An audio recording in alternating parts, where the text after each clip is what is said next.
தலைப்பாக தரிசனம். தரிசனத்தை பத்தி பார்க்க போறோம். இன்றைக்கு அநேகருக்கு தரிசனம் இல்ல. விசுவாசிகளுக்கு சபையை பற்றின தரிசனம் இல்ல. ஊழியக்காரர்களுக்கு ஊழியத்தை குறித்த ஒரு சரியான தரிசனம் இன்றைக்கு இல்ல. இன்றைக்கு தரிசனம் குறைந்து போய் கிடக்கிறது.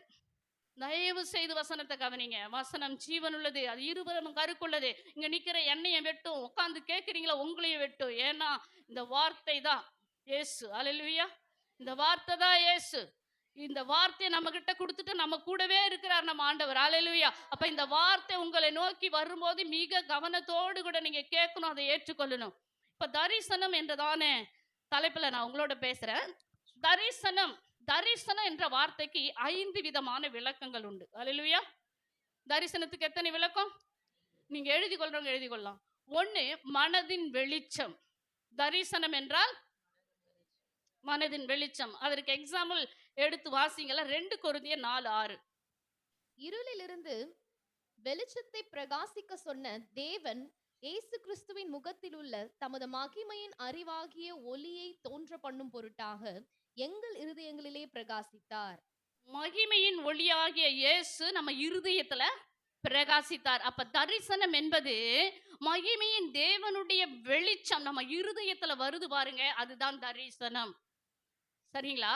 அதே 2 கொரிந்தியர் 4:4 அப்படி மேல வாசிங்களேன். தேவனுடைய சாயலாய் இருக்கிற கிறிஸ்துவின் மகிமையான சுவிசேஷத்தின் ஒளி அவ்விசுவாசிகளாகிய அவர்களுக்கு பிரகாசமாய் இராதபடிக்கு இப்பிரபஞ்சத்தின் தேவனானவன் அவர்களுடைய மனதை குருடாக்கினான். முதல்ல பார்த்தோம், மகிமையின் தேவனுடைய ஒளி நம்ம இருதயத்துல பிரகாசித்ததுன்னு பார்த்தோம். இந்த ஒளி நமக்குள்ள, இந்த வெளிச்சம் நமக்குள்ள வந்ததுமே அந்த தரிசனம் நமக்குள்ள நிறைவேறி விடுகிறது. அல்லேலூயா. என்றைக்கு இயேசு கிறிஸ்துவே மெய்யான தேவன் என்று நாம் ஏற்றுக்கொள்ளுகிறோமோ அன்றைக்கே நமது மனதுக்குள்ள ஒரு வெளிச்சம் வருகிறது இயேசுவை குறித்து. இயேசுதான் ஒளி, இயேசுதான் வெளிச்சம். அவர் நமக்குள்ள வந்துடுறார் பாருங்க, அதுதான் தரிசனம். அல்லேலூயா. இந்த ஒளியாகிய வெளிச்சமாகிய தரிசன புறஜாதி மக்களுக்கு வராதபடிக்கு இப்பிரபஞ்சத்தின் தேவனானவர் மக்களுடைய மனக்கண்களை என்ன ஆக்கியிருக்கா? குருடாக்கியிருக்கான். ஏன்னா ஒளியாகிய இயேசு, வெளிச்சமாகிய இயேசு புறஜாதி மக்களுக்குள்ள போயிடுச்சுன்னா அவங்க எங்க போயிடுவாங்க? இயேசு கிட்ட போயிடுவாங்க. அங்க மக்கள் குறைஞ்சிரும். அவனுக்கு நல்லா தெரியும். அதனால பிரபஞ்சத்தின் தேவன் அவருடைய மனக்கண்களை என்ன செஞ்சிருக்கான்? குருடாக்கி இருக்கிறான். ஆனா ஒரு காலத்துல நம்மளும் அந்தகார இருளில் இருந்தோம் இல்லையா? விக்கிரகத்தை வணங்கி கொண்டு இருந்தோம். நம்ம இயேசுவை அறியாம இருந்தோம். ஆனா இப்ப இயேசுவை அறிஞ்சிட்டோம், அவருடைய பிள்ளையாய் மாறிட்டோம். ஒளியாகிய இயேசு, வெளிச்சமாகிய இயேசு நம்ம இருதயத்துக்குள்ள வந்துட்டார். ஆகவே நம்ம ஆண்டவருடைய பிள்ளையாக மாறிட்டோம். இயேசுவும் நமக்கு தெய்வம் இல்ல, இயேசு மட்டும்தான் தெய்வம். அல்லேலூயா. மத்தவங்க சொல்லுவாங்க இயேசுவும் எனக்கு தெய்வம் தான். இல்ல, இயேசு மட்டும்தான் தெய்வம். அந்த வெளிச்சம் தான் தரிசனம், அந்த ஒளி தான் தரிசனம், மனதின் வெளிச்சம். 2வதாக தரிசனம் என்பதற்கு மனதின் படம். குறிச்சு வச்சுக்கோங்க, மனதின் படம். இதை நான் சொல்லுவேன்னா, ஒரு பாஸ்டர் பாலியாங்கிச்சோ, எத்தனை பேருக்கு தெரியும்? பாலியாங்கிச்சோ பாஸ்டர் கேள்விப்பட்டிருக்கீங்கல்ல? அந்த பாலியாங்கிச்சோ ஊழியத்துக்கு அழைக்கப்படும் பொழுது அவர் அப்ப ஆண்டவர்கிட்ட கேட்டாரா, ஆண்டவரே நான் ஊழியத்துக்கு முதல் முறையா வர, என் ஊழியம் இப்படி இருக்கணும், என் ஊழியம் இவ்வளவு சபை, இத்தனை சபைகள் இருக்கணும், இத்தனை கிளை ஊழியங்கள் இருக்கணும், இத்தனை ஊழியக்காரர்கள் இருக்கணும், இவ்வளவு விசுவாசிகள் இருக்கணும் என்று சொல்லி ஒரு வரைபடத்தை போட்டு அதை நோக்கியே தன்னுடைய இலக்கை வைத்து அதற்காகவே ஜெபித்து ஜெபித்து ஜெபித்து வர வர வர வர ஊழியத்துல விரிவாக்கப்பட்டார், ஆசீர்வதிக்கப்பட்டார். இன்னைக்கு நம்முடைய எதிர்கால ஆசீர்வாதங்களை நீங்க என்ன நினைக்கிறீங்க? உங்களுக்கு எப்படி நடக்கணும், எது வரணும், உங்க பிள்ளைகள் என்னவாக மாறணும், நீங்க எப்படி இருக்கணும்னு சொல்லி உங்கள் எதிர்கால தரிசனத்தை ஒரு வரைபடத்துல வரைஞ்சி உங்கள் கண்களினால் அதை பார்த்து கையை வச்சு அறிக்கை செய்து ஜெபிக்கும் போது அந்த மனதின் படம் தரிசனம் நமது வாழ்க்கையில நடக்கும். இப்ப நீங்க பழைய ஏற்பாட்டுல பாத்தீங்கன்னா யோவேல் தீர்க்கதரிசி என்ன சொல்லுவாரு? உங்க வாலிபர்கள் தரிசனங்களை காண்பார்கள். பேதுரு என்ன சொல்லுவாரு? வாலிபர்கள் தரிசனங்களை அடைவார்கள். அப்ப தரிசனம் காண்பதற்கும் தரிசனம் அடைவதற்கும் வித்தியாசம் இருக்கா இல்லையா? வித்தியாசம் இருக்கானா? இருக்கு. அப்ப பழைய ஏற்பாட்டு விசுவாசிகள் தரிசனத்தை கண்டார்கள். புதிய ஏற்பாட்டில் இருக்கிற கர்த்தருடைய பிள்ளைகளாகிய இயேசு கிறிஸ்து ரத்தத்தினால மீட்கப்பட்டு கழுவப்பட்டு திருச்சபைக்கு வந்திருக்கிற நீங்க காண்கிறவர்களாக அல்ல, அதை அடைந்து அனுபவிக்கிறவர்களாக இருக்கணும். அல்லேலூயா, அல்லேலூயா. இதற்கு உதாரணம் மோசையை சொல்வேனானால், மோசையிட்ட ஆண்டவர் பேசுறார். எகிப்து தேசத்துல என் ஜனங்கள் அடிமைப்பட்டிருக்காங்க, உங்களுடைய கதறலின் சத்தம் கேட்கிறது. மோசே, நீ புறப்பட்டு போ, அந்த ஜனங்களை வழிநடத்துவதற்கு நீதான் நல்ல ரட்சகன் கிளம்புன்னு சொல்லி ஆண்டவர் அனுப்புறார். நீ வந்ததும் உனக்கு கானான் தேசத்தை தருவோம், பாலும் தேனும் ஓடுகிற தேசத்தைன்னு சொல்லி வாக்கு கொடுக்கிறார், தரிசனம் கொடுக்கிறார், வெளிப்பாடு கொடுக்கிறார். ஆனா மோசே கானான் தேசத்தை அனுபவித்தானா? ஏன்? மோசே கிட்ட ஒரு சின்ன மீறுதல் காணப்படுது. விசுவாச கூட்டம், அதெல்லாம் விசுவாசி கூட்டமா வச்சுப்போம். இஸ்ரவேல் ஜனங்கள் விசுவாசிகள் கூட்டம், ஊழியக்காரர் மோசஸ். அப்ப இந்த மோசஸ விசுவாசிகள் பேசி பேசி தேவைக்காக மற்ற காரியங்களுக்காக முறுமுறுத்து நோய் நோய் நோயின்னு அவருக்கு கொடுத்த கொடைச்சல்ல ஆண்டவர் சொன்ன வார்த்தையை மறந்துட்டு என்ன செஞ்சிட்டாரு? கண்மலைய அடிச்சிட்டார். பேச சொன்னார். கண்மலையை பார்த்து பேசு மோசேன்னு சொல்லும்போது ஜனங்கள் கொடுத்த உபத்திரவத்து நிமித்தமாக கண்மலை அடிச்சார். சின்ன ஒரு மீறுதல், பாவம். அல்லேலூயா. அந்த மீறுதலினாலே கானான் தேசத்தை கண்டானே ஒழி அனுபவிக்க முடியல. இது மனதின் படம். மூன்றாவதாக மனதின் ஃபர்ஸ்ட் என்ன சொன்ன? மனதின் வெளிச்சம், மனதின் படம். இரண்டாவதாக ஆவியின் வெளிப்பாடு, மூன்றாவது ஆவியின் வெளிப்பாடு. இந்த ஆவியின் வெளிப்பாடு அப்படின்னு பார்க்கும்போது இந்த ஆவியின் வெளிப்பாடுல எப்படி நமக்கு தரிசனம் கிடைக்கும் அப்படின்னு நீங்க பார்த்தீங்கன்னா, ஐம்புலன்களும் நம்ம ஐம்புலன்களும் எப்படி இருக்கணும்? நிசப்தமா இருக்கணும். ஐம்புலன்களும் ஒன்றா இணைக்கப்பட்டிருக்கணும். வேற எந்த சிந்தையும் இருக்கக்கூடாது. நம்ம ஐம்புலன்களும் அமைதியா இருக்கும் பொழுது நம்மளுடைய ஆவி மண்டலத்துல ஒரு வெளிப்பாடு கிடைக்கும் பாருங்களேன். அதுதான் தரிசனம். தரிசனம் கிடைப்பது வந்து ஜெபிக்கும் போது தரிசனம் கிடைக்கும், ஆராதிக்கும் போது தரிசனம் கிடைக்கும், வேதத்தை வாசிக்கும் போது தரிசனம் கிடைக்கும். நீ ஓய்வெடுக்கும் போது ஒரு தியான நிலையில் அமர்ந்திருக்கும் போது நமது ஆவி மண்டலத்திலே ஏற்படுகிற அந்த வெளிப்பாடு தான் தரிசனம். அல்லேலூயா. சொப்பனம் அம்மா சொன்னது போல நம்ம தூங்கும் போது வருகிறது சொப்பனம். நம்ம விழிப்பாய், நம்ம ஐம்புலன்கள் விழிப்பாய் இருக்கும் போது தேவன் கொடுக்கிற வெளிப்பாடு தரிசனம். இதற்கு நிறைய உதாரணங்கள்லாம் இருக்கு. லூக்கா 1ஆம் அதிகாரம் 8-14 வசனங்கள் குறித்து கொள்ளுங்க. சகரியாவுக்கு தேவன் தரிசனமானதுனால ஒரு தேசத்துக்கே ஒரு ஆசீர்வாதமான யோவான் சானகனை அவனால் பெற்றெடுக்க முடிந்தது. அடுத்ததாக தேவ வார்த்தையின் வெளிப்பாடு. ஃபர்ஸ்ட் என்ன சொன்னேன்? தரிசனம் என்ற மனதின் வெளிச்சம், மனதின் படம், ஆவியின் வெளிப்பாடு. இப்ப தேவ வார்த்தையின் வெளிப்பாடு. இப்ப தரிசனம் அப்படி என்று சொல்லும்போது, தேவனுடைய வெளிப்பாடு என்று சொல்லும்போது இந்த வேதத்தின் அடிப்படையிலிருந்து தான் நமக்கு வரணும். வெளியிலிருந்து கிடைக்கிறதெல்லாம் வந்து அது சரியானதாக இருக்க முடியாது. ஒரு வெளிப்பாடா இருக்கட்டும், ஒரு தரிசனமா இருக்கட்டும், ஒரு சொப்பனமாக இருக்கட்டும், இந்த வேத வசனத்தின் அடிப்படையிலிருந்து கிடைக்கிறது தான் நல்ல ஒரு தரிசனமாக வெளிப்பாடாக இருக்க முடியும். வேத அடிப்படையிலிருந்து கிடைக்கும் போது தான் அந்த தரிசனம் நமக்கு ஒரு சிறந்த பாதுகாப்பாக இருக்க முடியும். ஓகேவா? தேவ வார்த்தையின் வெளிப்பாடு. இது வந்து உதாரணம் 1 சாமுவேல் 3:1. இங்க வந்து சாமுவேல் என்ற பிள்ளையாண்டான் ஏலி தாத்தா யாரு? அப்ப அந்த காலத்துல பாஸ்டரா இருக்கிறார் சர்ச்சுக்கு. அவர் பாஸ்டரா இருக்கும்போது அவர் பிள்ளைகளை சரியா வளர்க்கல. அங்க தேவாலயத்துல குட்டி சாமுவேல் வளர்க்கப்படுகிறான். அப்படி வளர்க்கப்படும் போது அந்த நாட்கள்ல தேவனுடைய வார்த்தை ஜனங்களுக்கு அபூர்வமாக இருக்கிறது. அப்ப ஆண்டவர் பேசுறார். யாருகிட்ட? சாமுவேல் கிட்ட பேசுறார். அப்ப சாமுவேல் கிட்ட பேசுறார். ஏன் ஏலி கிட்ட பேசல அப்படின்னு சொல்லும்போது, ஏலி வந்து தேவனுக்கு பிரியமானவனாக தானும் இல்ல, தன்னுடைய பிள்ளைகளை வளர்க்கறதுல தவறி விட்டான். அதனால ஆண்டவர் சாமுவேலோடு கூட பேசுகிறார். சாமுவேலோட எப்படி பேசுறார்? நேரா தரிசனமாய் பேசினாரா? வார்த்தையின் மூலமாக பேசுகிறார். அப்ப வார்த்தையின் வெளிப்பாடுதான் என்னது? தரிசனம். அடுத்தது 5வதாக ஆவி மண்டலத்தில் எதிர்காலத்தை பார்த்தல். இது நியாயாதிபதிகள் 13:9-10. இங்க பாருங்க, மனோவாவுக்கு தரிசனமாகிறார். மனோவாவுக்கு தரிசனமாகி ஆவி மண்டலத்துல எதிர்காலத்தை குறித்து வர்ணிக்கிறார். மனோவாவுடைய மனைவிக்கு தரிசனமாகிறாரு. குழந்தை இல்ல, தேவ ஊழியத்தை செய்தவங்க. அப்ப மனோவாவுடைய மனைவி போய் தன் கணவன்கிட்ட சொல்றாங்க, இன்னைக்கு நான் தேவ தூதனை சந்திச்சேன், அவர் எனக்கு ஒரு குழந்தை பிறக்கணும்னு சொல்லிட்டாருன்னு சொல்லும்போது மனோவா அதை அப்படியே ஏற்றுக்கொள்கிறார். அதன் பிறகு ஜெபிக்கிறார். அந்த சம்பவங்கள் நீங்க வாசிச்சீங்கன்னா நிறைய வரும், புரியும். அப்ப மனோவா அதை அப்படியே மனதில் ஏற்றுக்கொண்டு மனோவா ஜெபிக்கிற ஜெபம் என்ன தெரியுங்களா? ஆண்டவரே, நீர் எனக்கு அந்த குழந்தையை கொடுக்கும்போது நான் அதை எப்படி வளர்க்கணும்? இன்னும் அவங்க மனைவி கன்சீவ் ஆகல, இன்னும் கரத்துல குழந்தைய ஏந்தல, ஆனா குழந்தைய வளர்க்க போகிற எதிர்காலத்தை குறித்து, ஆவி மண்டலத்துல இருக்கிற எதிர்காலத்தை குறித்து ஆண்டவர்கிட்ட கேட்கிறாப்ல. ஏன் குழந்தை, நீ கொடுக்கிற குழந்தைய நான் எப்படி வளர்க்கணும்னு சொல்லி. அப்ப அவன் ஆவி மண்டலத்தில் ஏற்படுகிற வெளிப்பாடுதான் தரிசனம். சரிங்களா? இப்ப சொல்லுங்க, தரிசனத்துக்கு 5 காரியங்கள் சொன்னேன்.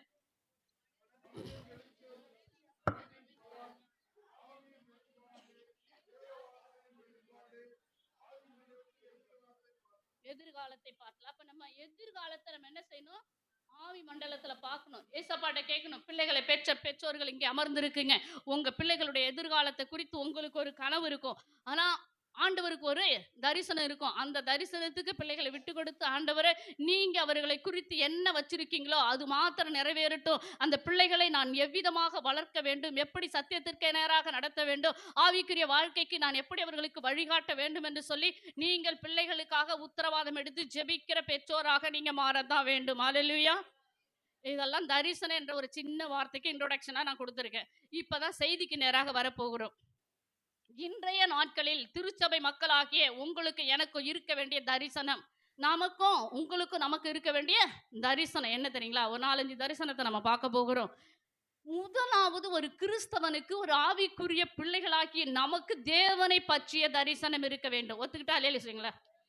தேவனை பற்றிய தரிசனம் இல்லாத எந்த ஒரு கிறிஸ்தவனும் எவ்வளவு பெரிய சபையில இருந்தாலும் சரி, எவ்வளவு பெரிய ஊழியக்காரருக்கு கீழே இருந்தாலும் சரி, அவன் ஆவிக்குரிய வாழ்க்கையில் ஆசீர்வதிக்கப்படவே முடியாது. அப்ப ஒவ்வொரு மனிதனுக்கும் தனிப்பட்ட வாழ்க்கையில தேவனை பற்றிய தரிசனம் மிக அவசியம். அப்படி இருக்கும்போதுதான் நம்ம ஆவிக்குரிய வாழ்க்கையில என்ன செய்ய முடியும்?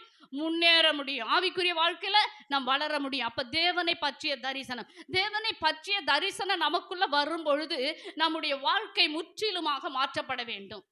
நம்ம முன்னாடி இருந்தது போலவே நம்ம வாழ்க்கை இருக்கக்கூடாது. ஏன்னா ஜீவனுள்ள தேவனை தரிசித்த நம்ம வாழ்க்கையில ஜீவ தேவனுடைய சுபாவங்கள் நமக்குள்ளே ஆட்கொள்ள வேண்டும். அப்ப தேவனை பற்றிய தரிசனம் திருச்சபை பிள்ளைகளாகிய உங்களுக்கு எனக்கு மிக மிக அவசியம். அப்ப ஆபிரகாமுக்கு தேவன் தரிசனமானான்னு சொன்னேன். ஏன் ஆபிரகாமுக்கு தரிசனமாக வேண்டும்? அந்த வாலிப வயதுல அவனுக்குள்ள மெய்யான தேவனை அறிய வேண்டும் என்ற வாஞ்சை இருந்துச்சு. விக்கிரகத்தை பார்த்து பார்த்து பார்த்து சோர்ந்து போன அவன் கண்கள் அது தெய்வம் அல்ல என்று அறிந்த அவனுக்கு மகிமையின் தேவன் அவனுக்கு தரிசனமாகிறார். அப்போஸ்தலர் 7ஆம் அதிகாரத்தை எடுத்துக்கொள்வோம். சாரி, இங்க ஆபிரகாமுக்கு தேவன் தரிசனமாகிறார். தேவனை, மகிமையின் தேவன் அவன் என்ன செய்யறான்? தரிசிக்கிறான். விக்கிரகத்தை பார்த்து பூத்து போன அவனுடைய கண்கள் மகிமையின் தேவனை தரிசிக்கும் போது அவன் வாழ்க்கையில ஒரு பெரிய மாற்றம் ஏற்படுகிறது. அவன் உண்மை தெய்வத்தை அறிய வேண்டும் என்று விரும்பினதனால தேவன் அவனுக்கு தரிசனமாகிறார். மெய்யான தேவன் ஆண்டவர் தான் அறிஞ்ச பிறகு அவன் மகிமையின் தேவனை அவன் தரிசிக்கிறான். அவன் மகிமையின் தேவனுடைய வெளிப்பாடு கிடைச்ச மாத்திரத்துல அந்த தேவனுடைய சத்தத்தை அவன் செவிகள் கேட்கிறது. சத்தத்தை கேட்ட மாத்திரத்துல தேவன் காட்டுகிற இடத்திற்கு அவன் கால்கள் பயணிக்கிறது. அல்லேலூயா! இன்றைக்கு தரிசனத்தை கண்டவர்கள், தேவனை பற்றிய தரிசனம் உடையவர்கள், அடுத்த கட்டம் என்ன? தேவனுடைய சத்தத்தை கேட்கணும். எத்தனை பேர் நீங்க தேவனுடைய சத்தத்தை கேட்கிறீங்க? மகிமையின் தேவனுடைய தரிசனம் நமக்கு வந்த பிறகு அடுத்த கட்டம் தேவனுடைய சத்தத்தை கேட்கணும். தேவன் நேரா பேச மாட்டாரு. இப்ப வருது பாருங்க வேத வசனத்தின் சத்தம். சத்தம் என்னது? வேத வசனங்கள், வார்த்தைகள் தேவனுடையது. அதை நீங்க கேட்கணும். அதை கேட்டு அதன்படி நீங்க நடக்கணும். இப்ப ஆபிரகாம பாக்குறாரு, தரிசனம் ஆயிட்டாரு. உடனே நீ உன் இனத்தை, உன் ஜனத்தை, உன் தேசத்தை எல்லாவற்றையும் விட்டுட்டு நான் உனக்கு காண்பிக்கிற தேசத்துக்கு போ சொன்ன அடுத்த நொடியே ஏன், எதுக்கு, எப்படி, எந்த கேள்வியும் இல்லாமல் அவன் புறப்பட்டு அவர் காண்பிக்கிற தேசத்துக்கு போனதும் தான் விருப்பப்படி போகல. தேவன் காட்டுகிற, தேவன் குறிக்கிற தேசத்துக்கு அவன் போகிறதை பார்க்கிறோம். இன்றைக்கு தேவன் நமக்கு நடக்க வேண்டிய வழியை வேதத்துல மிக தெளிவாய் குறித்து கொடுத்திருக்கிறார். நல்ல பாதையில நம்ம நடக்க வேண்டும் என்று விரும்புகிறார். பரிசுத்தமான பாதையில, நீதியான பாதையில, உண்மையான பாதையில நடக்க வேண்டும் என்று சொல்லி வேதம் சொல்லுகிறது. 1ஆம் சங்கீதம் என்ன சொல்லுது? துன்மார்க்கருடைய வழியில் நடவாமலும் பாவிகளுடைய வழியில் நில்லாமல். அப்ப துன்மார்க்கருடைய வழியில நம்ம என்ன செய்யக்கூடாது? சின்ன பிள்ளைங்க நடக்கக்கூடாது.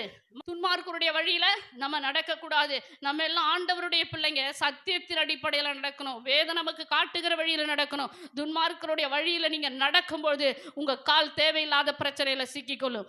இன்னைக்கு சபை ஆராதனைக்கு வராதபடி யார் யார் கால்லாம் எங்கெங்க திரிஞ்சுக்கிட்டு இருக்குன்னு தெரியல, எங்கெல்லாம் தன்னிச்சையாய் போயிட்டு இருக்காங்கன்னு தெரியல, சுய காரியமா போயிட்டு இருக்காங்கன்னு தெரியல. அது அவங்களுக்கு ஆசீர்வாதமே கிடையாது.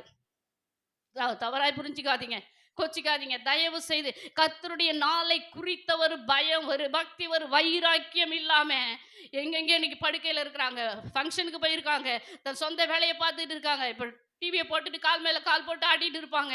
ஆனா தேவனை எவ்வளவு தூரம் நாம் அசட்டை பண்ணுகிறோமோ, தேவனை எவ்வளவு தூரம் நாம் கனவீனம் பண்ணுகிறோமோ, அதை விட பல மடங்காய் கனவீனம் பண்ணப்படுவோம். அந்த உணர்வு ஆவிக்குரிய கிறிஸ்தவர்களுக்குள்ள வர வேண்டும். இங்க வந்திருக்கிற நீங்க வேலை இல்லாம இல்ல, அலுவல் இல்லாம இல்ல, உங்களுக்கு நிறைய ஷெட்யூல்ஸ் இருக்கு. எல்லாவற்றையும் மூட்டை கட்டி வச்சுட்டு மகிமையின் தேவனை தரிசிக்கணும், மகிமையின் தேவனுடைய சத்தத்தை கேட்கணும் என்று சொல்லி புறப்பட்டு உங்க கால்கள் திருச்சபையில நிற்கிறதே, யார் ஆசீர்வதிக்கப்பட முடியும்? இப்படிப்பட்ட கிறிஸ்தவர்கள் தான் நம்ம ஆசீர்வதிக்கப்பட முடியும். என்னதான் சொன்னாலும் கேட்டு கேட்டு நிர்விசாரமாய் வாழ்ந்து கொண்டிருக்கிற கிறிஸ்தவ கூட்டம் ஒன்று இன்றைக்கு இருந்துகிட்டு தான் இருக்கு.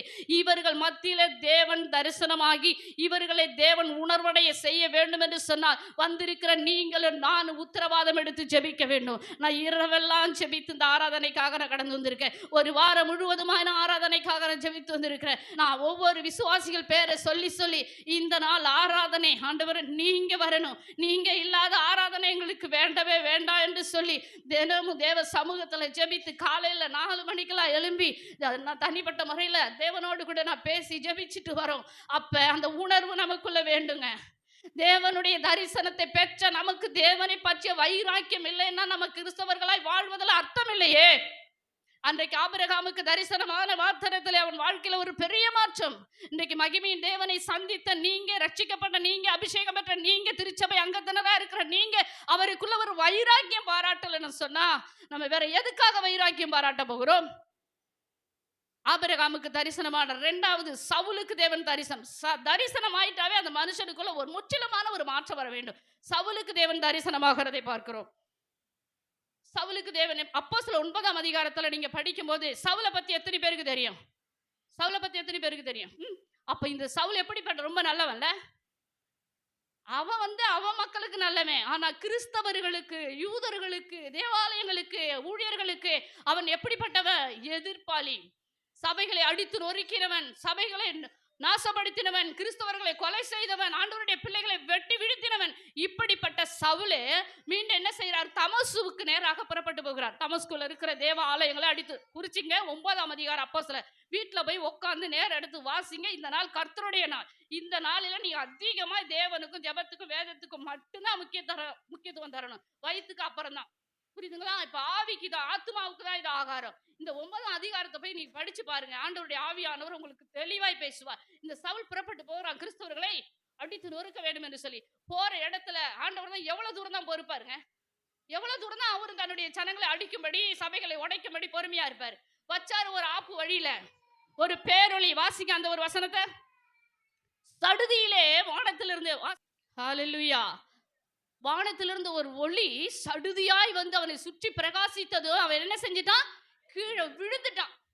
அவ்வளவு பெரிய மனுஷன் கீழே விழுந்துட்டான். வச்சார் ஆண்டவர். போயிட்டே இருக்க, எவ்வளவு நேரம் நீ ஓடுவ? எங்க வரைக்கும் ஓடுவ? வைடான்னு சொல்லி வச்சார். அந்த ஒளி சந்தித்த மாத்திரத்துல கீழே விழுந்தான். விழுந்த மாத்திரத்துல அவனுக்குள்ள ஒரு விதமான பயம் வந்துருச்சு. அப்ப நான் கேட்கிறான், ஆண்டவரே, ஆண்டவரே நீர் யார்?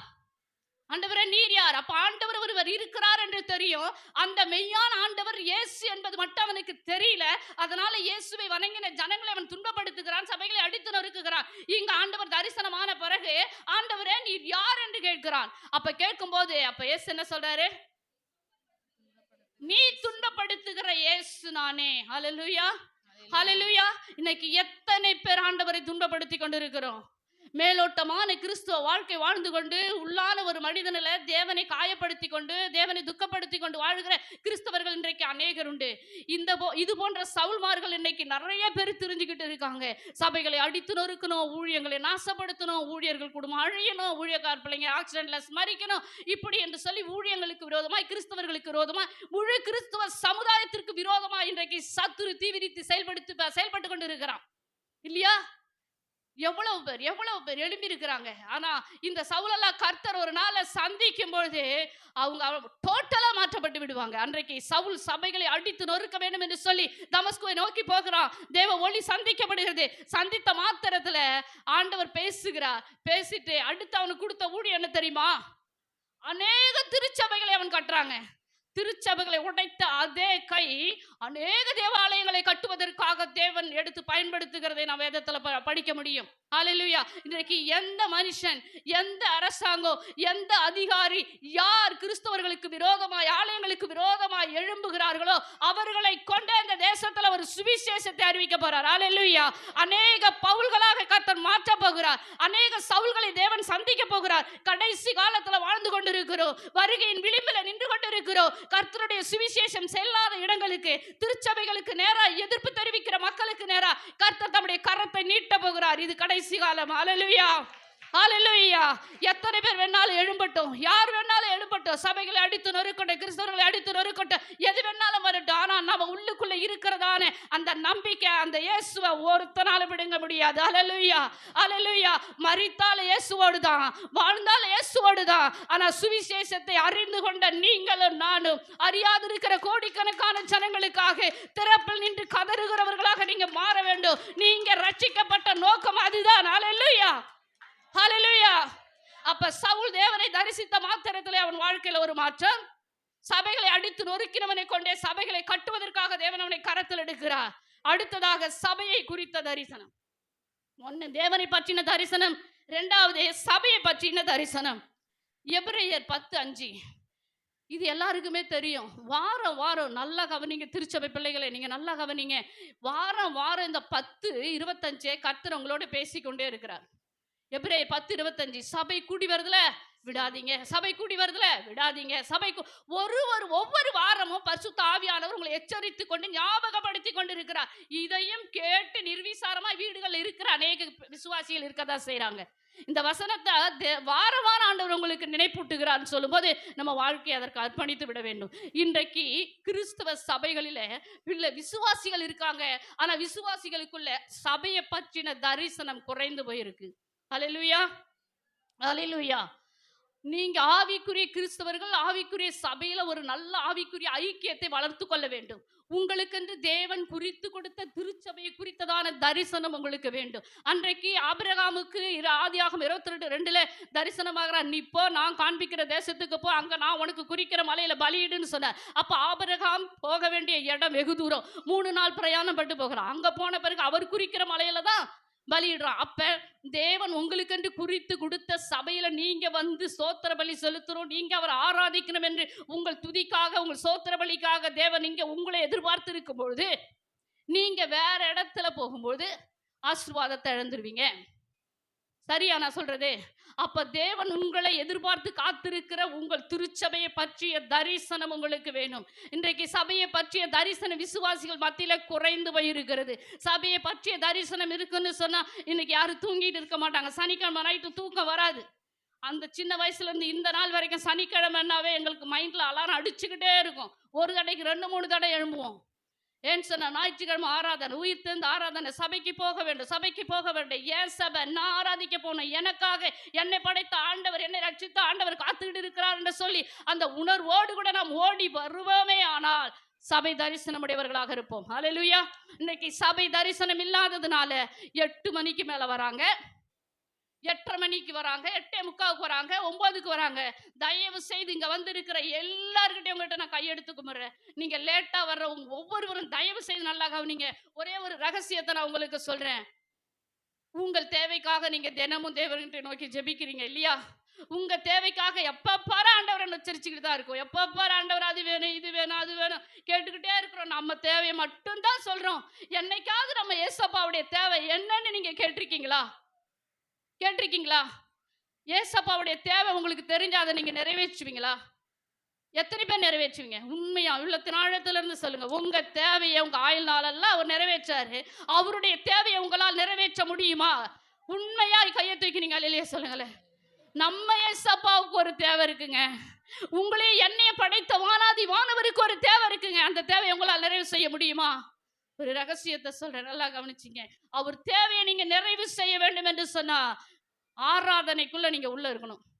ஏன்னா 3 மணி நேரம் நம்ம வந்து உயிர்த்தெழுந்த ஆராதனையில நம்ம இருக்கிறோம். ஆனா தேவனுக்கு கொடுக்கிற நேரம் ஒரு 30 நிமிடம். அந்த ஆராதனைக்குள்ள நீங்க வந்துட்டீங்கன்னா, ஆராதனை என் பிள்ளையுடைய ஆராதனை நான் கேட்கணும், என் பிள்ளை ஆராதிக்கிறத நான் பார்த்து ரசிக்கணும், என் பிள்ளை என்னை வர்ணிக்கணும் என்று சொல்லி ஆராதனையை எதிர்பார்த்து ஒரு தேவையோடு கூட திரியேக தேவன் இங்கே வந்திருக்கும் பொழுது நீங்க ஆராதனை நேரத்துல வீட்டுல இருந்துட்டு எல்லாருமே நன்றாய் கவனிக்கணும். ஆராதனை என்பது தேவனுடைய தேவையை சந்திக்கணும். ஆராதனை யாருடைய தேவை? தேவனுடைய தேவை. இன்னைக்கு உங்க தேவையை என் தேவையும் சந்திக்கப்படலை அநேக நேரங்கள்ல. காரணம் என்ன? நம்ம தேவனுடைய தேவையை சந்திக்க ஆயத்தமா இல்லை. அதனால தேவன் நம்ம தேவையை சந்திக்க முடியல. இன்னைக்கு ஆராதனை நேரத்துக்குள்ள பயத்தோடு நடுக்கத்தோடு ஓடி வந்துருங்க. எப்படியாக 3 பாட்டு முடியறதுக்குள்ள நீங்களாம் ஆராதனைக்கு வரணுன்றதுக்காக தான் முன்னோடியா ஒரு 3 பாட்டை பாடிட்டு இருக்கோம்.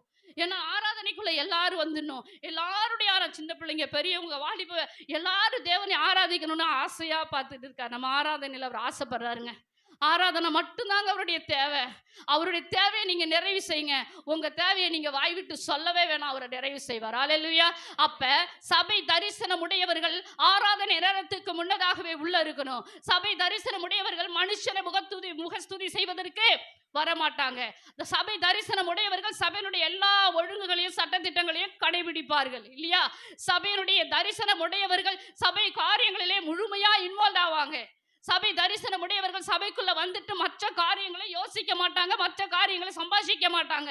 ஏன்னா சபைக்குள்ள பரிசுத்த ஆவியானவர் இங்கே உலாவி கொண்டு இருக்கிறார். இந்த இடம் முழுவதும் ஆவியானவருடைய ஆளுகைக்குள்ள கட்டுப்படுத்தப்பட்டு இருக்கிறது. அப்படி இருக்கும்போது நீ பேசும்போது ஆவியானவரை அசட்டை பண்ணுகிறாய், தேவனை நீ அலட்சியம் பண்ணுகிறாய். தேவ சமூகத்துல வந்திருக்கும் போது ஒரு நடுக்கத்தோட உட்கார்ந்து இருக்க வேண்டும்.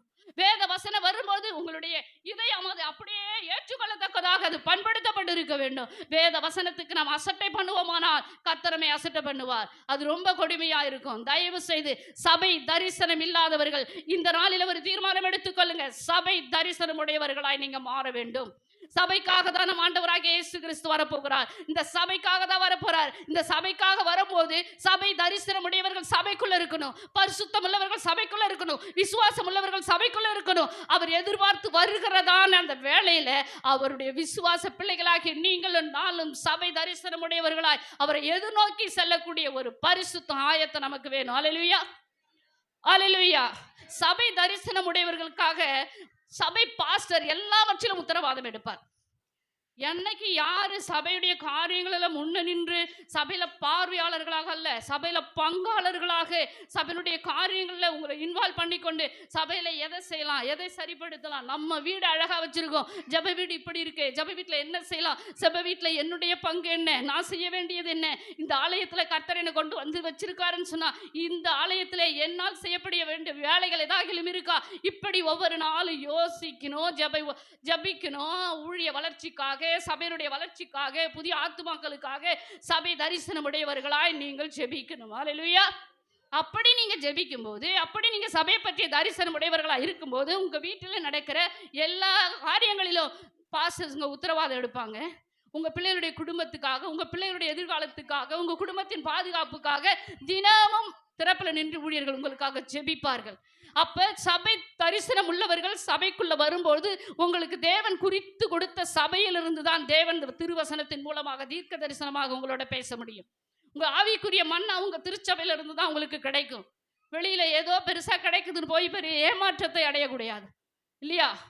ஏதோ பெருசா கிடைக்குதுன்னு சொல்லிட்டு நகோமி புறப்பட்டு எங்க போறான்? மோவாப் தேசத்துக்கு போனா இருந்துதான் போயிடுச்சு. ஆக நம்ம எதை கற்றுக்கொண்டோமோ, நம்ம எந்த சத்தியத்துல நம்ம கற்றுக்கிட்டு இருக்கிறோமோ, எந்த சபையில கர்த்தர் நம்ம வச்சிருக்கிறாரோ, நம்ம கற்றுக்கொண்ட சத்தியத்துல நம்ம நிலைத்து இருக்கும்போது இன்னும் ஆவிக்குரிய வாழ்க்கைக்கு வளருவதற்கான மன்னாவை இந்த திருச்சபையில இருந்து தேவன் உங்களோடு தருவார், உங்களோட பேசுவார். அல்லேலூயா. 1 தேவனை பற்றிய தரிசனம், 2 சபையை பற்றிய தரிசனம், 3 பரிசுத்த வாழ்வை பற்றிய தரிசனம். அல்லேலூயா, அல்லேலூயா, அல்லேலூயா. பரிசுத்த வாழ்வை பற்றிய தரிசனம் 1 பேதுரு 1:15-16 வசனங்கள். நம்மை அழைத்தவர் பரிசுத்தரா இருக்கிறது போல நீங்களும் உங்கள் நடக்கைகள் எல்லாவற்றிலும் பரிசுத்தமா இருங்க. பரிசுத்த வாழ்வை பற்றிய தரிசனம் திருச்சபை பிள்ளைகள் ஆக்கி உங்களுக்கு எனக்கு மிக அவசியம். இந்த பரிசுத்தம் இல்லாம தேவனை நம்ம என்ன செய்ய முடியாது? தரிசிக்க முடியாது. பரிசுத்த அலங்காரத்துடனே கர்த்தரை தரிசிக்கணும். நடக்கைகள் எல்லாவற்றிலும் பரிசுத்தமா இருக்கணும். அப்ப நடக்கைகள் சொல்லும்போது நம்ம வார்த்தை, நமது பார்வை, நமது செயல், நம்முடைய பேச்சு, நம்முடைய எண்ணம், நம்முடைய சிந்தை, நம்முடைய உணர்வு எல்லாம் எப்படி இருக்கணும்? தேவன் விரும்புகிற அந்த பரிசுத்தத்துக்கு நேராக இருக்கணும். அன்பு வாலிப தங்கச்சிங்க, நல்லா கவனிங்க. நம்ம பரிசுத்தமாய் வாழணும்னு சொன்னா பரலோக தேவனுடைய பாதுகாப்புக்குள்ள நமது வாழ்க்கை அர்ப்பணிக்கப்பட்டதாக இருக்க வேண்டும். அல்லேலூயா, அல்லேலூயா. பரிசுத்தமான வாழ்வுக்கு ஒரு உதாரணம் சொல்லுவேனானால் யோசேப்பு நல்ல இளைஞன், 17 வயதுள்ள இளைஞன், எவ்வளவு அருமையா அழகான ஒரு மனிதன். ஆனா அந்த வாலிபனை நோக்கி வந்தது பாவம் இல்லையா? அவன் பாவம் செய்ய போகல, அவனை பாவம் தேடி வந்துச்சு. ஆனாலும் அவன் சொன்ன ஒரு காரியம் மிக அருமையா இருக்கும். தேவனுக்கு விரோதமாய் பாவம் செய்வது எப்படி?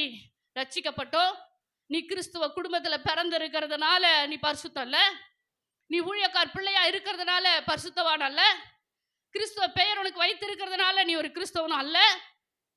உண்மையான ஒரு கிறிஸ்துவின் தரிசனத்தோடு கூட, ஒரு பரிசுத்த வாழ்வை பற்றிய தரிசனத்தோடு கூட நாம் வாழ்வோம் என்று சொன்னால் நாம தான் உண்மையான கிறிஸ்தவர்கள். அல்லேலூயா. இன்னைக்கு பரிசுத்த வாழ்வை பற்றிய தரிசனம் குறைஞ்சிருச்சு. எப்படி வேணாலும் இருக்கலாம், அதான் ரட்சிக்கப்பட்டுட்டுமே, ஞானசானம் எடுத்துட்டோமே, அபிஷேகம் பெற்றுட்டுமே, நமக்குன்னு புளியாந்தோப்புல ஒரு மாநாத சபை இருக்குது, டிக்கெட் பாசம் இருக்காங்க, அது போதும், பரலோகம் என்னை கொண்டு சென்றுடும்னு நினைக்க பகல் கனவு காணவே கூடாது. நம்ம வாழ்க்கை, நம்ம ஆத்துமாவை பற்றிய உத்தரவாதம் நம்ம தான் தேவன்கிட்ட கொடுத்தாகணும். உன்னை பற்றிய உத்தரவாதத்தை நீ தான் கொடுக்கணும், உங்க அம்மா கொடுக்க முடியாது. அப்பா அம்மா ஜெபத்துல பூமியில வேணா நீ வாழ்ந்துடலாம், அப்பா அம்மா ஜெபத்தினால நீ பரலோகம் போயிடவே முடியாது. உன் வாழ்க்கையை அர்ப்பணிச்சு பரிசுத்தமாய் வாழ்வோமானால் அவரவர்களுடைய ஆத்துமாவுக்கு அவரவர்கள் தான் உத்தரவாதி. புரியுதுங்களா? அப்ப பரிசுத்த வாழ்வை பற்றிய தரிசனம் மிக மிக அவசியம். யோசேப்புக்கு பலவிதமான பாடுகள், அண்ணனால புறக்கணிக்கப்பட்டான், அண்ணனால விற்கப்பட்டான், என்ன செஞ்ச, போர்த்திபார் வீட்டுக்கு போனா அங்க ஒரு பெரிய பாவம் அவனை பார்த்துக்கிட்டே இருந்துச்சு, வா வா வா வான்னு. ஆனா பார்த்தான், வஸ்திரத்தை விட்டுட்டு ஓடிட்டான். என்ன மாதிரி யோசிச்சு பாருங்க. அவனுக்கு வந்த உபத்திரவத்துல, அவனுக்கு வந்த துன்பங்கள்ல சகோதரர்களால ஒதுக்கப்பட்டுட்டான், சகோதரர்களால வெறுக்கப்பட்டுட்டான், குழியில தூக்கி எறியப்பட்டுட்டான், இஸ்மவேலரோட விற்கப்பட்டுட்டான். இத்தனை உபத்திரவங்களை தாண்டி இந்த வாலிபத்தை வாழணுமா, நமக்கு கிடைச்ச வாழ்க்கையை நம்ம பயன்படுத்திக்கலான்ற அவன் நினைக்கலையே. நினைச்சிருந்தா பெரிய ஆசீர்வாதத்தை இழந்திருப்பான். ஆனா நினைக்கல. ஒன்று நினைச்சான், என்னை அழைத்தவர், எனக்கு சொப்பனம் கொடுத்தவர், என் கூட இருக்கிறவர், அவர் பரிசுத்தம் உள்ளவர், அவர் கொடுத்த தரிசனத்தை எத்தனை பாடுகள் வந்தாலும் தாண்டி அதை வாழ்க்கையில நிறைவேற்றுவார் என்றதான ஒரு நம்பிக்கை அவனுக்குள்ள இருந்தது. அல்லேலூயா, அல்லேலூயா. அதனாலதான் அத்தனை உபத்திரவங்களையும் சந்தோஷமா ஏற்றுக்கொண்டான். உடன் பிறந்தவர்களால் ஏற்பட்ட உபத்திரவங்களை கூட சந்தோஷமா ஏற்றுக்கொண்டான். எல்லாத்தையும் சகித்ததுனால, பாவத்தை உதறி தள்ளிட்டு தள்ளிட்டு ஓடனதுனால அவன் பரிசுத்த வாழ்க்கையை காத்து கொண்டு ஆகாரம் கொடுக்க போன பையன் எப்படி ஆயிட்டா? இப்ப எகிப்து தேசம் முழுமைக்கு ஆகாரங்க கொடுக்கத்தக்க ஒரு பெரிய அரசனாக தேவன் மாத்தினாரு. நன்றாய் தெரிஞ்சுக்கங்க. வேதத்துல நீங்க பாத்தீங்கன்னா, வாலிப பிள்ளைகள், ஆபிரகாம வாலிபத்துல பிடித்தார், யோசேப்பை வாலிபத்துல பிடித்தார், சாலமனை வாலிபத்துல பிடித்தார், தானியேல் வாலிபத்துல பிடித்தார். இப்படி பாத்தீங்கன்னா வாலிபர்கள் எல்லாம், சாலமனை எல்லாரையும் வாலிபத்துல பிடிச்சார். பிடிச்சிட்டு சும்மா விட்டாரா? பெரிய சகாப்தத்தை அமைக்கிறவர்களாக தேவன் அவர்களை மாற்றினார். இந்த வாலிப பருவம் பரிசுத்தமாய் வாழக்கூடிய பருவம். இந்த வாலிப பருவத்தை தேவன் எதிர்பார்க்கிறார். என் பிள்ளை எனக்கு பரிசுத்தமா இருக்காதா? எனக்கு கற்புநெறியோட இருக்காதா?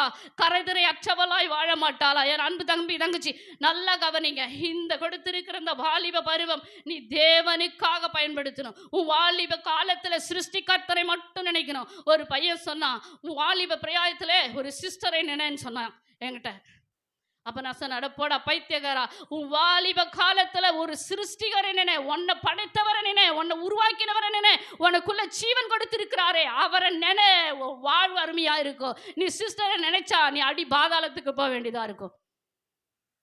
நல்லா புரியுதா? உன் வாலிப காலத்துல யாரை நினைக்கணும்? யோசேப்பு போல ஏசப்பாவை நினைச்சிங்க. ஏசப்பா மட்டும் முன்ன வைங்க, உங்க வாலிபம் மிக பிரகாசமாக இருக்கும். ஹல்லேலூயா. யோசேப்பு எல்லா வகையிலும் உத்தமனா இருந்தா, பரிசுத்த வாழ்வுக்கு அவன் ஒரு உதாரணம். யோபு எடுத்துக்கங்க. யோபுக்கு கடைசி வரை பிரச்சனை தான், போராட்டம் தான், நல்லா வாழ்ந்தவன் தான். கட்டின மனைவி கூட என்ன செஞ்சிட்டா, என்னென்னையா நம்முடைய உத்தமத்தில் இருக்கிற தேவனை தூஷித்து ஜீவனை விடா, உயிருக்கு உயிரா நேசிச்சு 10 பிள்ளைகளை பெற்ற மகராசி சொல்றாங்க. ஆனா அந்த நேரத்திலோ தன் உதடுகளினாலே யோபு என்ன செய்யல, பாவம் செய்யல. இன்னைக்கு நம்ம அநேக நேரம் ஜெபிக்கிறோம், பதில் வரல.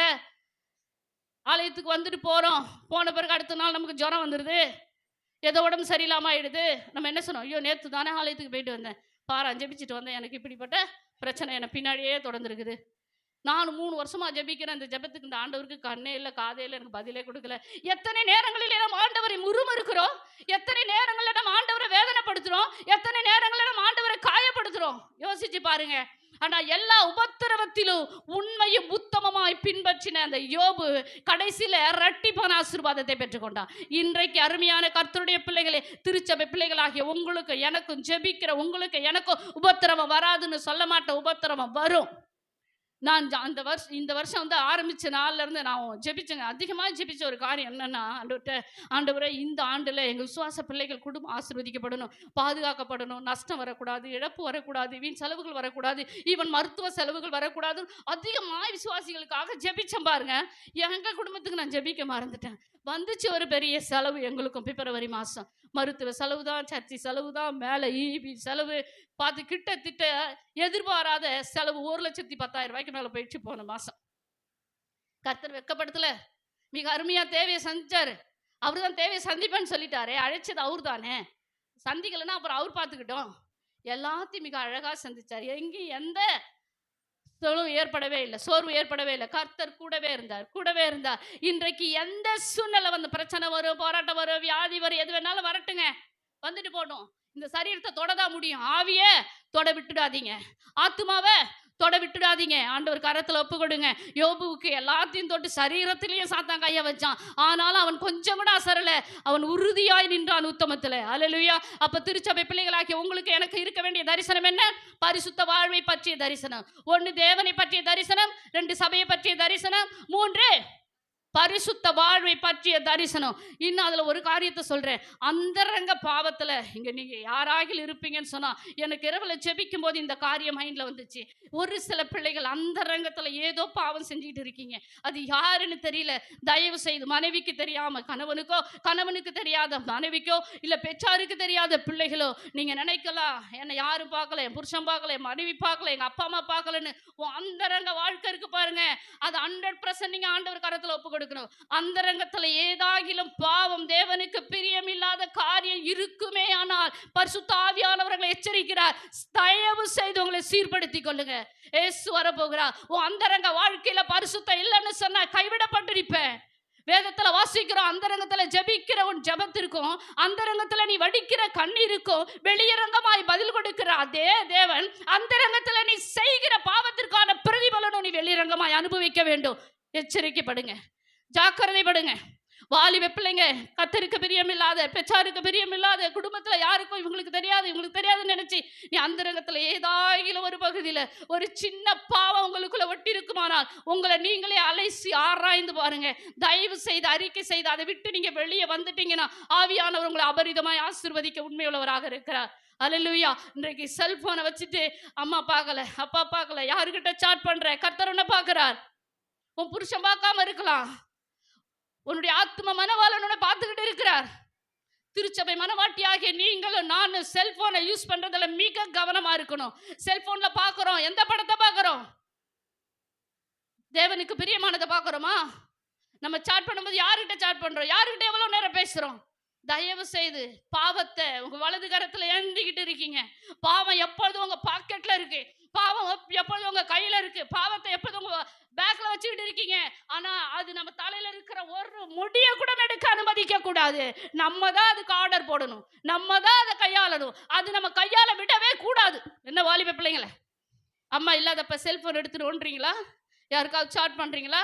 தேவையற்ற படங்களை பார்க்குறீங்களா? தயவு செய்து அப்படி நீங்க இருப்பீங்கன்னு சொன்னா உங்களை நீங்க இன்னைக்கு அர்ப்பணிச்சு அதுல இருந்து நீங்க வெளியே வந்துட்டீங்கன்னா உங்க பரிசுத்த வாழ்வை நீங்க காத்துக்கொள்ள முடியும். அடுத்ததாக பரலோகத்தை பற்றிய தரிசனம். நேரம் இல்லை, பரலோகத்தை பற்றிய தரிசனத்தை குறித்து நான் விளக்கமா உங்களுக்கு சொல்லணும்னு சொன்னா, வேதத்துள்ள அநேக பரிசுத்தவான்கள் பரலோகத்தை பற்றிய தரிசனத்தோடு வாழ்ந்தாங்க. இன்றைக்கு இருக்கிற திருச்சபைகளில பரலோகத்தை பற்றிய தரிசனம் குறைஞ்சிச்சு. இன்னைக்கு இருக்கிற விசுவாசிகளுக்குள்ள, ஆவிக்குரியவர்களுக்குள்ள, சில ஊழியக்காரர்களுக்குள்ள கூட என்ன தெரியுமா? வீடு வாங்கணும், நிலம் வாங்கணும், சொத்து சேர்க்கணும், பிள்ளைகளை அப்படி ஆக்கணும், இப்படி ஆக்கணும், நம்ம கார் வாங்கணும், பங்களா வாங்கணும், பூமிக்குரிய நினைவுகளோடு கூட பூமிக்குரிய காரியங்களிலோடு நம்மளுடைய மைண்டை முழுமையாய் செலுத்தினதுனால பரலோகத்தை பற்றிய தரிசனம் நம்ம மண்டையில இல்லை. நம்ம எல்லாருக்கும் இருக்கக்கூடிய ஒரு தரிசனம் என்ன தெரியுங்களா? பரலோக தரிசனம் மிக அவசியம். நீங்க ரட்சிக்கப்பட்டது, ஞானஸ்நானம் எடுத்தது, அபிஷேகம் பெற்றது, ஆவிக்குரிய சபைக்கு வருவது, உங்களுக்கு வசனங்கள் இதே ஊழியர்கள் போதிக்கிறது இந்த பூமியோட வாழ்ந்துட்டு முடிச்சு போறதுக்காக அல்ல, உங்களை நித்தியத்துக்கு கொண்டு சேர்க்கப்பட வேண்டும் என்பதற்காகவே. அல்லேலூயா.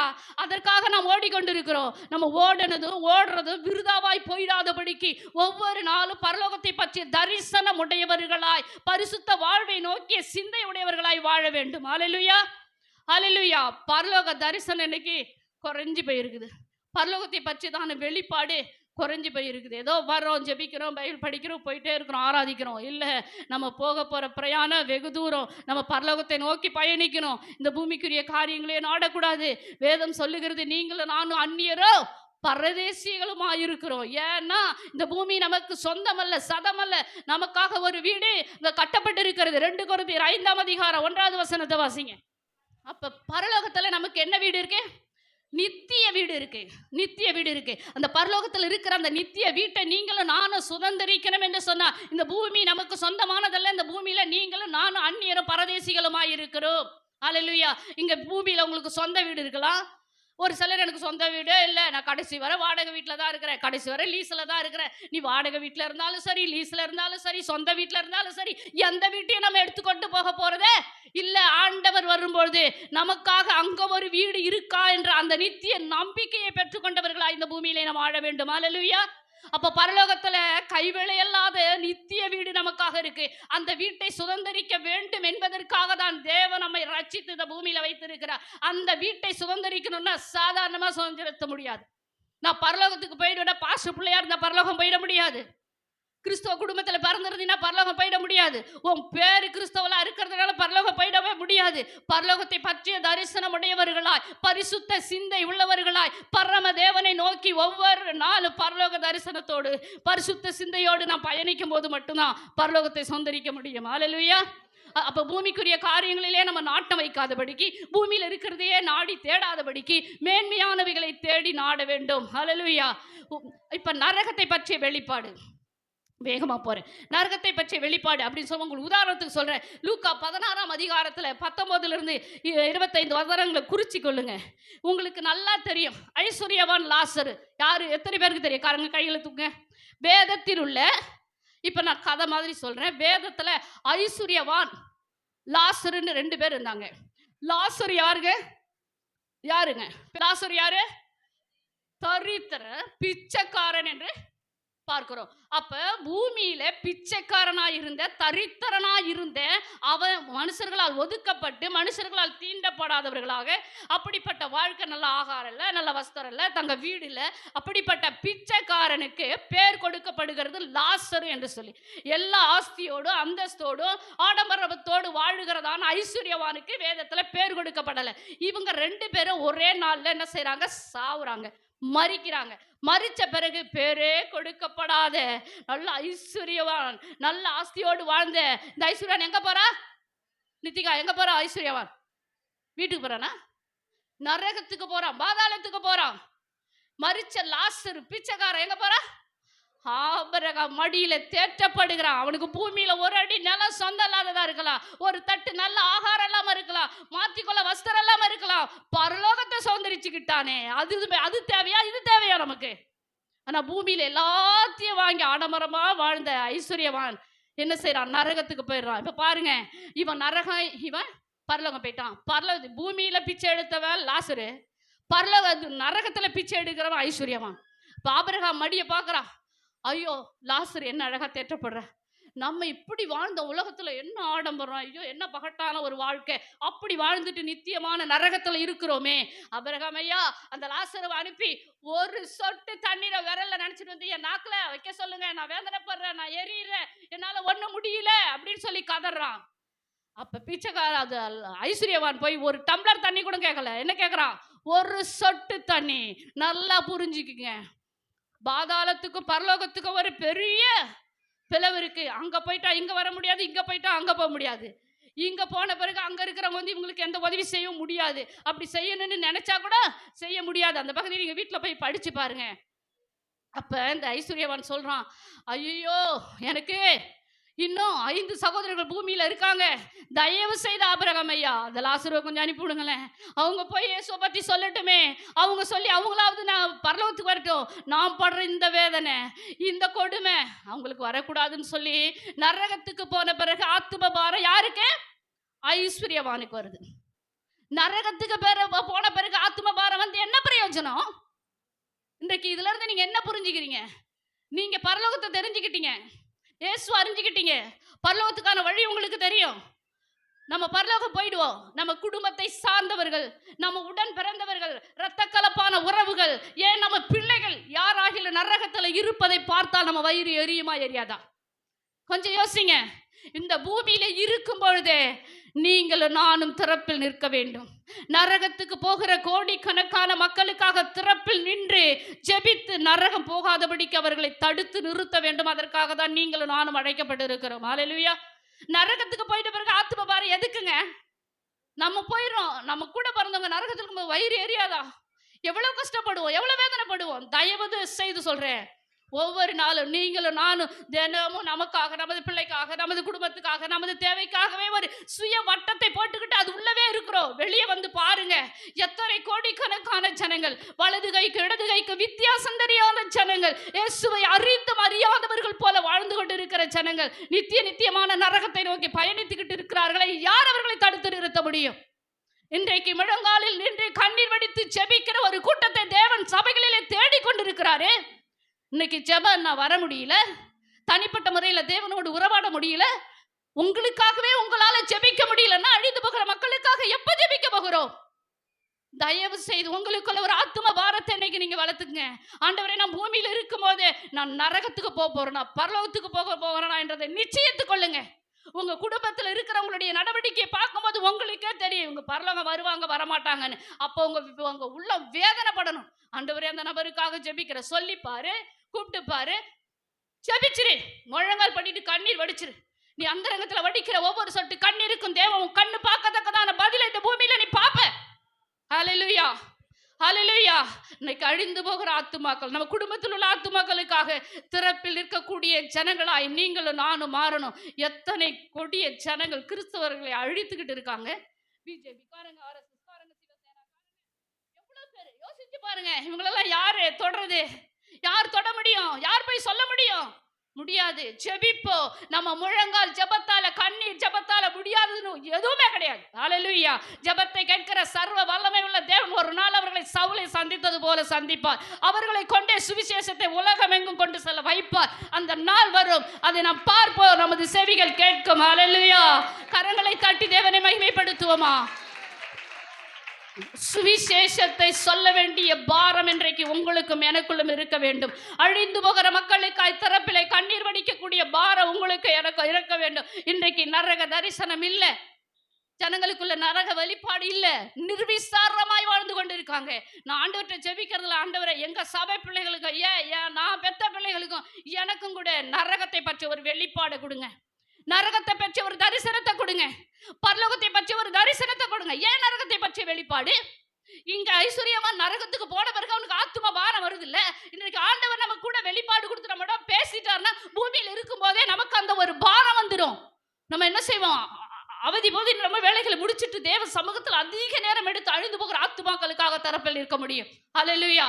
இங்க எத்தனை பிள்ளைகளுடைய கணவன்மார்கள் இன்னும் பூரணமான ரட்சிப்புக்குள்ள வரல, இன்னும் எத்தனை மனைவிமார்கள் பூரணமான ரட்சிப்புக்குள் வரல, உடன் பிறந்தவர்கள் ரட்சிப்புக்குள்ள வரல, பெற்றோர் ரட்சிப்புக்குள்ள வரல, புருஷமார் சரியான ரட்சிப்புக்குள்ள.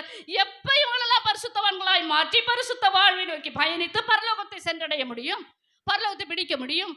நம்ம சுய பலத்தினால முடியாது. ஆனா முழங்கால் வடியிட்டு கண்ணீர் வடித்து நம் ஜெபிப்போமே. ஆனா ஜெபத்தை கேட்கிற சர்வ வல்லமை உள்ள தேவன் ஒரு இமைப்பொழுது காரியத்தை மாற்ற முடியும். ஹல்லேலூயா, ஹல்லேலூயா. இன்றைக்கு திருச்சபைகளுக்குள்ள, ஊழியர்களுக்குள்ள, விசுவாசிகளுக்குள்ள, ஊழியக்காரிகளுக்குள்ள, வாலிபர்களுக்குள்ள, சிறுபிள்ளைகளுக்குள்ள தேவன் ஒரு பரலோக தரிசனத்தை, நரகத்தை குறித்த வெளிப்பாடையும் கொடுக்கும்படி நீங்க அதிகமாய் ஜெபிக்கணும்.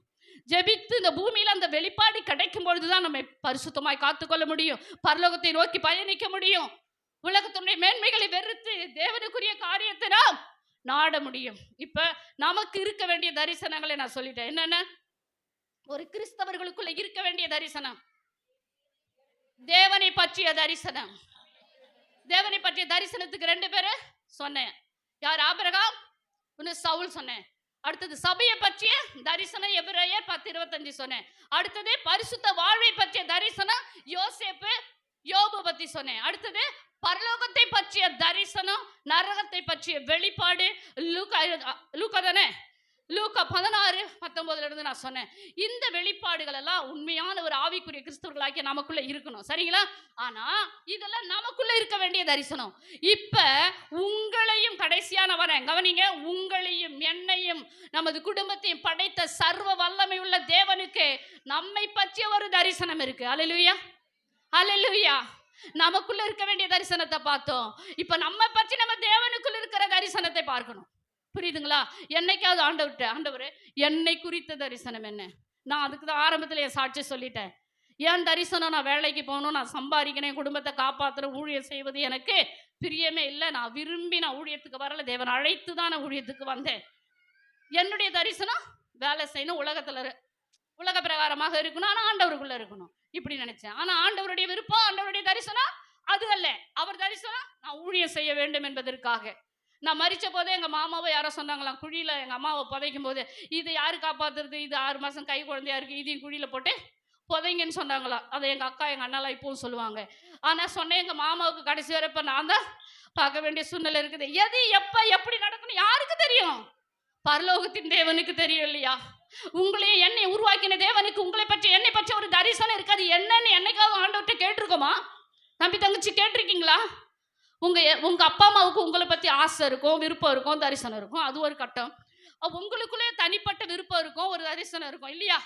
ஆனா இதையெல்லாம் விட நம்மளை உண்டாக்கினவருக்கு, நமக்கு ஜீவன் கொடுத்த நம்ம ஆண்டவருக்கு ஒரு தரிசனம் உண்டு. எத்தனை பேர் ஒத்துக்கிறீங்க? தாயின் கருவில் உருவாகும் முன்னே, உலக தோற்றத்துக்கு முன்னே முன்குறித்த நம்ம ஆண்டவருக்கு நம்மை பற்றியும், நமது பிள்ளைகளை பற்றியும், நமது குடும்பத்தை பற்றியும் ஒரு பெரிய வரைபடம், ஒரு பெரிய தரிசனத்தை வச்சிருக்கிறார். அது நிறைவேறுவதற்கு என்றைக்காவது நமது வாழ்க்கை நாம் அர்ப்பணித்திருக்கிறோமா? யோசிச்சு பாருங்க. இங்க இருக்கிற எத்தனையோ வாலிப பிள்ளைங்க எல்லாம் இருக்கீங்க. உங்களை கொண்டு ஆண்டவர் ஒரு பெரிய சகாப்தத்தை படைக்கணும் என்று சொன்னார். உங்கள் வாலிபத்தை நீங்க கர்த்தர் கரத்துல ஒப்பு கொடுத்து பாருங்களேன். நீங்க எதை சாதிக்கணும், உங்க ஆயுசு காலத்துல நீங்க ஒரு 10 கோடி சம்பாரிச்சு பொருள் சேர்க்கணும்னு நீங்க நினைச்சிக்கீங்களேன். அப்படி நினைச்சு வச்சிருந்தீங்கன்னா, நீங்க அதே உங்க வாலிபத்தை கர்த்தர் கரத்துல கொடுத்துட்டீங்கன்னு வச்சுக்கலாம், வானம் பூமி, பூமியில் உள்ள எல்லா நன்மை அத்தனை ஆசீர்வாதங்களும் உங்க பாதத்தின் கீழே கர்த்தர் கொண்டு வந்து போடுவார். ஹல்லேலூயா.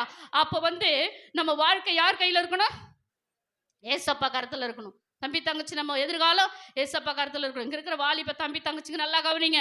உங்க எதிர்காலத்தை குறித்த கனவு உங்களுக்குள்ள இருக்குமானால், அந்த கனவு, உங்கள் எதிர்காலத்தை குறித்த தரிசனம் உங்களுக்குள்ள இருக்குமானால், அது எல்லாத்தையும் இன்னைக்கு நீங்க ஆண்டவர் பாதத்துல ஒப்பு கொடுக்க போறீங்க. ஆண்டவரே, என் எதிர்காலத்தை குறித்த தரிசனம் என்ன?